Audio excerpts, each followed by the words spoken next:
और उत्तराखंड के सभी विश्वविद्यालयों में शैक्षिक सत्र 2022-23 से नई शिक्षा नीति लागू होगी।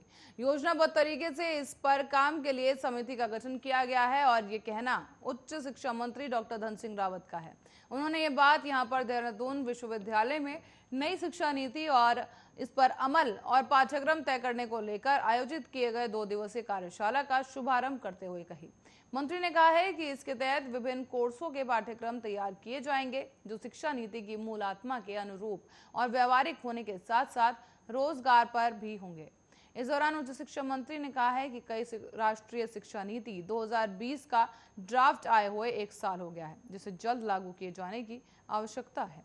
इस नीति के दूरगामी प्रभाव होंगे और उन्होंने राज्य के सभी विश्वविद्यालयों के कुलपति, निदेशक और विभाग अध्यक्ष और अध्यापकों से नई शिक्षा नीति पर योजनाबद्ध तरीके से युद्ध स्तर पर काम करने को कहा।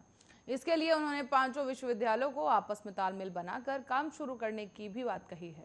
उन्होंने कहा है कि राज्य में नई नीति के तहत credit transfer, credit bank, digital marksheet और सर्टिफिकेट पर भी पहले से ही काम चल रहा है। ऐसे में विश्वविद्यालयों को अपने संस्थानों का इस्तेमाल कर राष्ट्रीय शिक्षा नीति को जल्द ही लागू करने की आवश्यकता होगी ताकि छात्र छात्राओं को इसका फायदा मिल सके।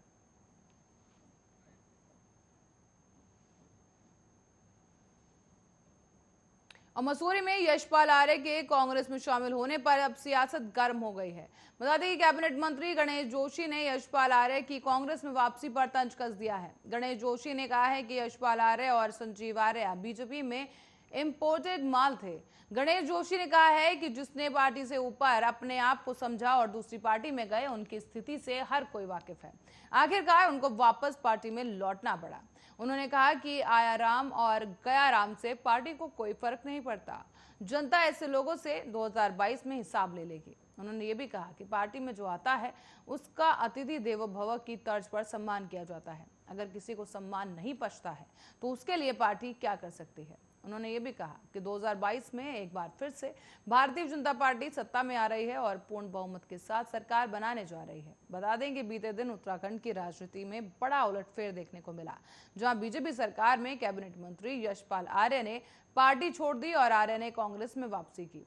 कांग्रेस के राष्ट्रीय प्रवक्ता रणदीप सुरजेवाला ने और प्रदेश प्रभारी देवेंद्र यादव, प्रदेश अध्यक्ष गणेश गोदियाल और नेता प्रतिपक्ष प्रीतम सिंह और पूर्व सीएम हरीश रावत की उपस्थिति में प्रेस कॉन्फ्रेंस करके विधिवत तरीके से इसकी घोषणा भी की गई। इसके बाद सभी राहुल गांधी से मिले और इस दौरान यशपाल ने राहुल गांधी को एक पौधा भी भेंट किया है। 2022 चुनाव से ठीक पहले यशपाल आर्य की घर वापसी बीजेपी के लिए एक बड़ा झटका हो सकती है। तो वहीं यशपाल आर्य की घर वापसी पर उत्तराखंड कांग्रेस प्रदेश कार्यालय में कार्यकर्ताओं ने आतिशबाजी की और मिठाई खिलाकर एक दूसरे का मुंह मीठा करवाया।